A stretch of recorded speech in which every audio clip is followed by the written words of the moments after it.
am Sharon Wren. And I'm Linda Cook. And this is QC Crime Watch. Every week we talk about some of the crimes that have taken place in the Quad Cities over the past few days and follow up on some of the cases. Now we're recording today's episode on February 25th, 2026, so everything's current as of today. As of this afternoon. Yes, because right things, now. Tend to move fast, and Yeah. then there's a lot of hurry up and wait. Yeah, so. Yeah, and we do want to say, as we always do, that we cannot recommend attorneys to anybody. It would be a conflict of interest. We are not attorneys. We're sorry about that, but if you do need an attorney, there are many resources that will help you find one in the Quad City area and outside it. Yes, we are not attorneys, nor do we play them on TV. We just talk about crime. Correct. And speaking of that, we have some updates. You've got a good one there. Oh, I got a good one.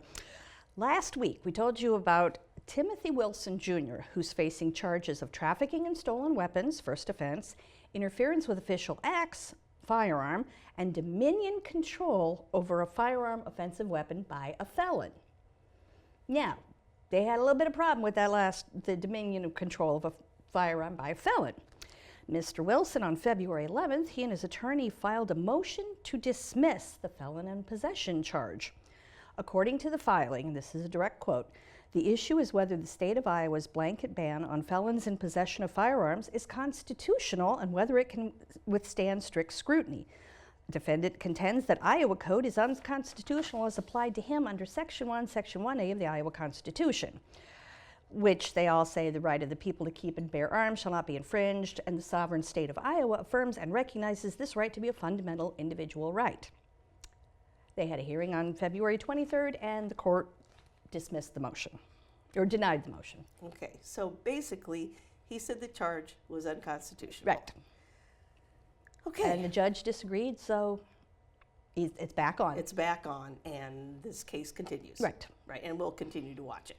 But that was an interesting filing. That was new. Right, I don't think that I've ever written about a case or had anything to do with a case like that. Yeah, because if they mention the Constitution, usually it's like whether your rights were read to you or things like that. But, right.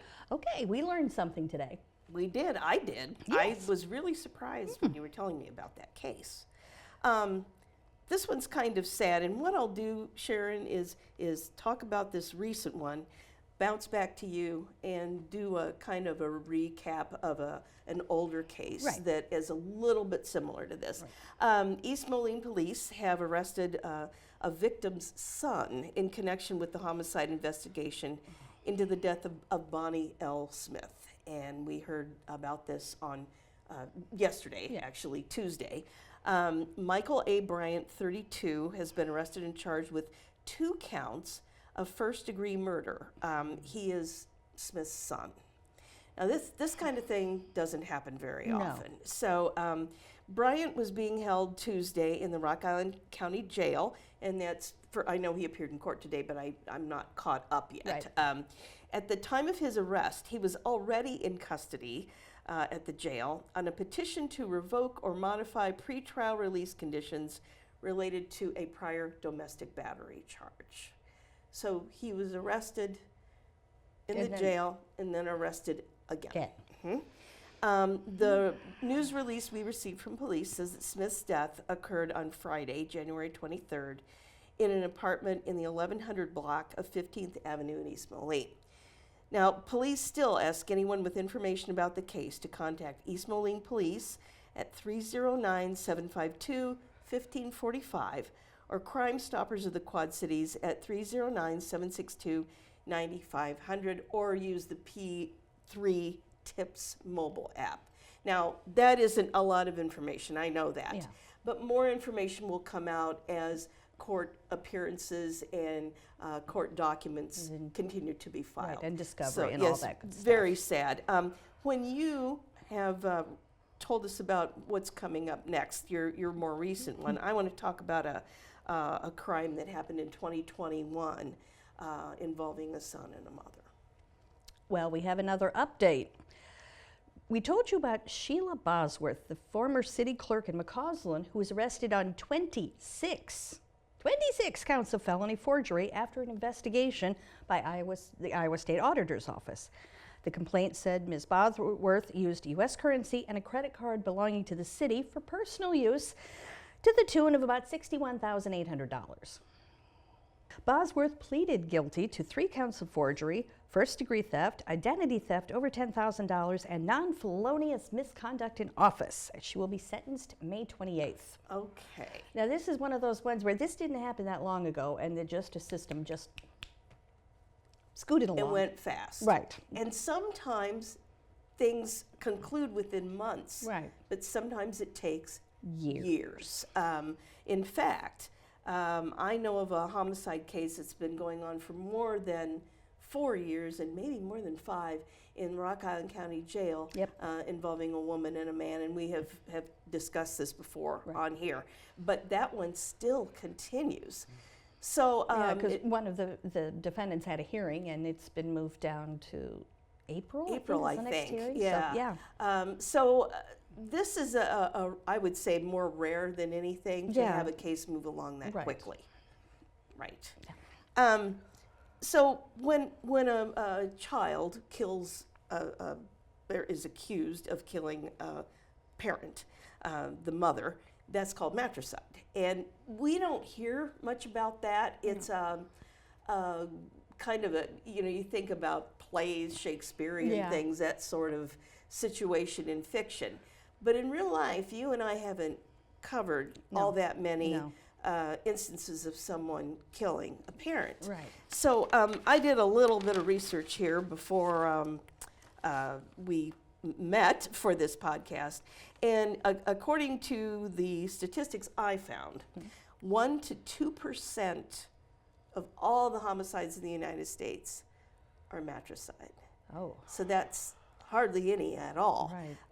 And I will read this quote that I got from one of my research documents. It is considered one of the most uncommon and shocking types of family violence, generally occurring at a rate of roughly 100 to 200 cases per year in the whole United States. Wow. So this doesn't happen very often, and I did not delve too deeply into this, but I'm going to wager that a lot of times when this happens, it's a rage, during an argument, that kind of thing. That maybe the person doesn't set out to kill, but there's an argument, it turns physical, and somebody gets hit, that sort of thing. So there is one particular matricide case in the Quad Cities in recent years that I'm going to look back on right now, when a 54-year-old Davenport man killed his mother in 2021. He was convicted of her death, and he was, this doesn't happen very often either, he was found not guilty by reason of insanity. And generally, you see that in a movie or read it in a book, but Andrew Rupp Sr. Killed his mother, Diane Rupp, 77, in her Davenport bedroom sometime after 9 o'clock on the evening of February 15th, 2021. So this has been, Just over 5 years. About 5 years ago. And Judge Jeffrey Burt, signed a 38-page order that said Rupp has been found not guilty by reason of insanity. So let me tell you a little bit about what happened. This is one of those interesting cases that you can, as you look back, you see red flags a little bit, but nothing that would indicate a horror that resulted like this. Diane operated PR Masonry from the 2600 block of West Central Park in Davenport. And she also ran Mama Bahamas, which was in North Park Mall. It was one of the longest running stores there. And she was a great friend to people who felt or were disenfranchised, very inclusive in her friendships and her welcoming to people. And when they came in the store, I think a lot of them felt like they had come home. The property on this West Central Park Avenue address contained an office building and a residence that they called the compound. They just called it that. And according to court records, Diane lived there. She lived in a second floor apartment there, and she drove a red Ford Edge. Witnesses said that she would not allow her son to drive that vehicle. So that's something to keep in mind. She had this car, but she didn't let him borrow it. Now, Andrew, the son, worked for the masonry company as foreman. Right. And he also did some bidding for the company. In court records, and this is a quote, in general, other employees did not consider Andrew to be a skilled mason or a hard worker. One skilled mason employed by the masonry company called his work sloppy and childish. And another employee questioned Andrew's work ethic and workmanship. So there's a problem there somewhere, we know, right away. During a trial that this happened in August, witnesses said they knew the mother and the son argued quite a bit. One PR masonry employee said Andrew would stop working to nap in his truck. Andrew Rupp told an employee that he knew there was a secret button in the truck that would turn the truck into a space shuttle. A really cool transformer. Yeah. So we know there's a problem. There's maybe an illness going on. In February of 2021, Andrew did not have a stable residence, and Diane and another relative drove a trailer to in Donahue about 2 weeks before her death, and they found Andrew Rupp in an unsafe condition. He had a lengthy history of psychotic illness and court commitments, unfortunately. Now, when Diane Rupp did not answer her cell phone the morning of February 16th, 2021, her employees and staff began to worry about her, and they saw Andrew driving that red Ford Edge. So, the fact that Andrew was driving Diane's red Ford Edge combined with Diane's failure to answer her cell phone triggered concerns. So, the day wore on a little bit, but shortly after 4:30 p.m., police were dispatched to the 2600 block of West Central Park, and that's where they found Diane deceased. Officers' body cam footage captured statements from Andrew Rupp at this time, saying she was not human and that lady is not my mom. Andrew Rupp referred to a metal computer in her brain and a bird in his stomach. He also described being up in the air on a lift and the whole town falling. So there was Stuff going on. a lot of mental problems there. He was taken into the police station about 5:20 p.m. that day and said things like this: "She has a brain made of metal and computerized stuff. Half her brain is still working. She's not flatlined yet. The lady made her into a machine. She's not really my mom. I'm going to get killed. They are up above us and they are trying to destroy the whole town." Later, a doctor documented 29 wounds to Diane's head and neck and said the wounds to her scalp were consistent with a Phillips head drill bit found in the cordless drill next to her body. For those that don't know, the Phillips are the pointy ends, not the flat ones. Yes, thank you, because I did not know that until recent years. So a judge wrote, "There is no doubt that Andrew Rupp suffered from permanent mental illness, schizoaffective disorder, and that it prevented him from forming the specific intent to kill." Now, I'm going to say that again because this is when people say, "Oh, they got off." Not really. Because of this disorder, his mental illness prevented him from forming the specific intent to kill. And intent is behind so much of our law in the United States. Wow. And this is written in court documents. Based upon the evidence in this case, the court finds a reasonable doubt exists with regard to Andrew's ability to form the specific intent required to act willfully, deliberately, and with premeditation. And at the scene and afterward, Andrew referred to his mother as having a computerized brain and kept saying she was not human. The evidence supports the conclusion that Andrew's intent was to use the drill to try to access her brain to remove the computer. That is where his thoughts were. The court found his inability to understand that he was doing harm to his mother as compelling evidence he could not tell right from wrong. So he was found not guilty by reason of insanity to charges of second-degree murder and possession of controlled substance, first offense. He was taken to Oakdale, which is a classification center, and underwent a psychiatric evaluation. I do not know where he is right now, but I can assume he is safe and away from other people now. Right. This is one of the saddest cases I have ever covered, and when I went into the courtroom for the sentencing, and I was there, I have to say that Andrew sat very quietly, said yes or no to his attorney, and was very calm. You could not have told that there was any problem with him whatsoever. Is there a lesson from this? I don't know.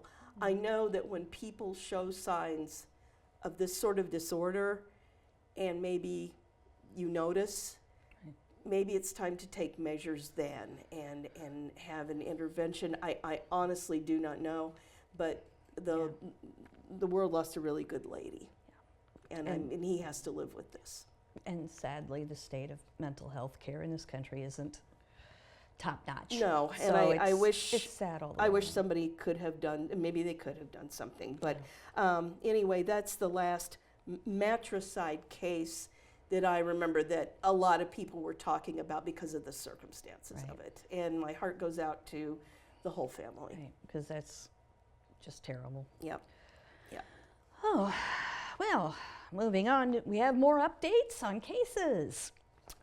Earlier, we told you about a woman in Wilton who was arrested after police said she and her husband accepted a written offer on property that they owned and then got a second mortgage on the same property days later.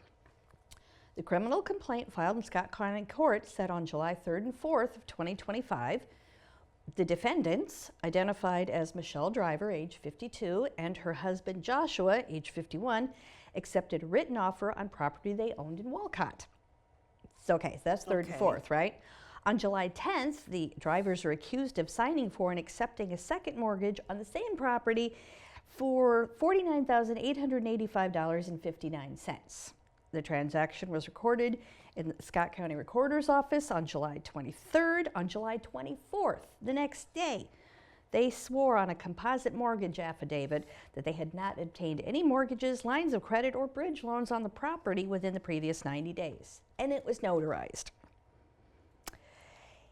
Mrs. Driver was arrested originally. Mr. Driver was taken into custody on February 18th on felony charges of first-degree fraudulent practices and first-degree theft, the same charges his wife is facing.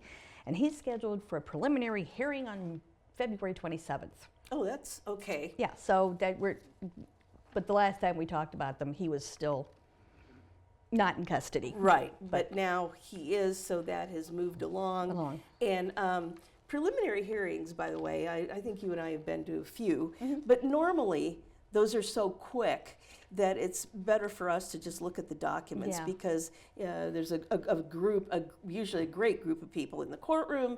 They go up very quickly before a judge, like It's that. like traffic court almost. It really is. And so the fact that there is a preliminary scheduled, then we'll see what the next thing is and keep tabs through the court documents, which are wonderful. Yes, we love them. Well, another update. Okay. So many updates. Last June, do you remember the case of a woman who tried to grab a baby at a home? Yes. Yes. Okay, quick recap if you missed that episode.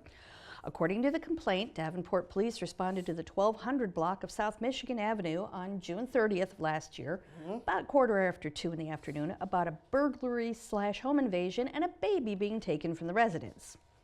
Now, the defendant, identified as 49-year-old Jennifer Webster, allegedly knocked on the home's door and asked for a bottle of water. The great-grandmother of the baby was watching the baby, gave her a bottle of water and shut the door. She knocked again, and when the great-grandma opened the door, Webster began to force her way inside. The great-grandmother's going, "No, you can't come in." But she pushed the door open, went past her, yelling, "I want that baby." She removed the baby from the high chair. The great-grandmother and Webster got into a physical altercation, and Webster is accused in the complaint of forcefully squeezing the baby against her chest. Yeah. She used both of her arms and compressed the baby so hard her breathing was compromised. Her skin was turning various colors of red, and of course the baby was screaming the whole time. Yes. So, when the first officer on the scene showed up, he found Webster on the floor squeezing the baby. Body camera footage shows Webster grabbing the baby around her throat and in front of her face. Of course, the officer said, "Let the kid go," but she wouldn't, and the complaint said the officer had to use physical force, delivering multiple closed fist strikes to Webster to keep her from hurting the baby. Oh, So that sounds like he punched her. it sounds, It sounds like it. that's how I would, but Right. yeah. We'll have to see yeah. the, honestly, and we Right, probably body- will see the body cam. cam footage in a Court hearing setting, of yeah. some kind, yes. They struggled for 3 minutes. That's a long time. And that's just the officer and the defendant. We don't know how long the great-grandmother Right. and the defendant were struggling. So the baby had red marks on her chest, scratches on both arms, a red mark on her left cheek, and a scratch on her right thigh, but she's doing all right. The officer injured his back and bruised his arm and right hand while stopping Webster from hurting the baby and resisting arrest. Now, she was arrested and charged with felony counts of first-degree burglary, child stealing, which I didn't even know was a thing, but it is. And when this happened, you and I both talked about this. I had never heard of that charge No. before. Child stealing, and it's That's- right there it's in there. in the Iowa Code, Right there between first-degree burglary and second-degree Mm-hmm. kidnapping and misdemeanor interference with official acts. But according to paperwork filed in the case, Webster will plead guilty to charges of first-degree burglary, a Class B forcible felony, child stealing, a Class C felony, interference with official acts resulting in bodily injury, a serious misdemeanor, and assault with intent to inflict serious injury. The state will dismiss the kidnapping charge at Webster's cost. A sentencing date has not been entered yet, and we don't have an order of disposition yet, so we don't know how much time she's looking at, but we might not get to see that body cam footage. Wow. Yippers! So, 3 minutes, okay. A man from Davenport is in the Scott County Jail on a $50,000 cash-only bond after police charged him with not one, not two, but 15 charges related to possession of child sex abuse material. If you've ever seen CSAM in a story, that's child sex abuse material. The criminal complaints say Davenport police received a case transfer from Moline Police on December 4th about a cyber tip from the National Center for Missing and Exploited Children. And we've seen a couple of cases where they sent in tips, so they're on it. The defendant, identified as Devin Shelsky, 25, allegedly uploaded a known image of CSAM through a Discord server back in September.